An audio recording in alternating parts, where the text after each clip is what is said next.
বুধবার রাত থেকেই সীমান্তের ওপারে মিয়ানমারে শুরু হয় গোলাগুলি। বৃহস্পতিবার দুপুর পর্যন্ত বিস্ফোরণের এমন বিকট শব্দে কেঁপে ওঠে টেকনাফের সীমান্তবর্তী এলাকা।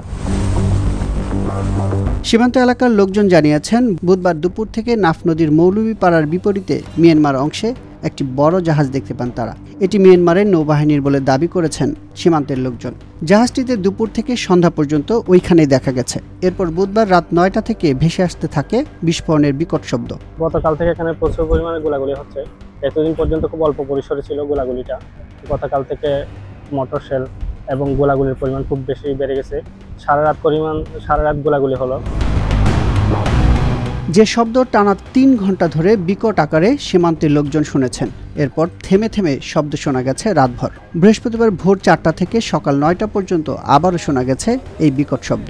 আমাদের খুব ভয় লাগছে এখন গুড়া বাচ্চা সব বাইক চিৎকার করে যে এক মিনিট পর একটা মিনিট পর একটা অনেক গোলাগুলি চলে। মিনিটে গতকাল থেকে বাড়িঘর পর্যন্ত কেঁপে উঠতেছে। এখানে যারা কিনারায় আছে এখানে জেটিঘাটের, ওরা মানে এত পরিমাণ আতঙ্কিত, টিন এবং গাছ পর্যন্ত আওয়াজ হচ্ছে, এরকম অবস্থা। নতুন করে এমন অস্থিরতা তৈরি হওয়ায় আতঙ্ক তৈরি হয়েছে সীমান্তের এপারে। বসতবাড়ি ছেড়ে স্বজনের বাড়িতে আশ্রয় নিয়েছেন অনেকে। সব মিলিয়ে গুঞ্জন হচ্ছে, মানে যুদ্ধ কি হচ্ছে কি হচ্ছে না। ওদের নেভির এখানে জাহাজ দেখা যাচ্ছে মাঝে মধ্যে। এই নিয়ে এলাকাবাসী খুব বেশি আতঙ্কিত এবং ভয় আছে, যদি এখানে যদি একটা দুইটা পরে শেল তাহলে কি হবে না। গত 1 মাস টেকনাফ সীমান্তের পরিস্থিতি অনেকটাই স্বাভাবিক ছিল। শোনা যায়নি বিস্ফোরণের শব্দ। তবে এ মাসের শুরু থেকেই দফায় দফায় গোলাগুলি হয়।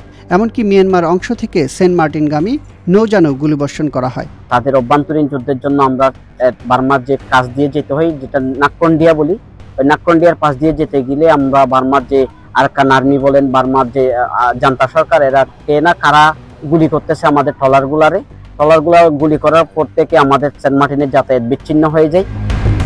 এদিকে গুলিবর্ষণের ঘটনার পর গত 7 দিন বন্ধ ছিল টেকনাফ সেন্ট মার্টিনের নৌযান চলাচল। তবে বঙ্গোপসাগর ব্যবহার করে পণ্য আনা নেওয়া এবং সীমিত আকারে যাত্রী পারাপার শুরু হয়েছে বৃহস্পতিবার থেকে।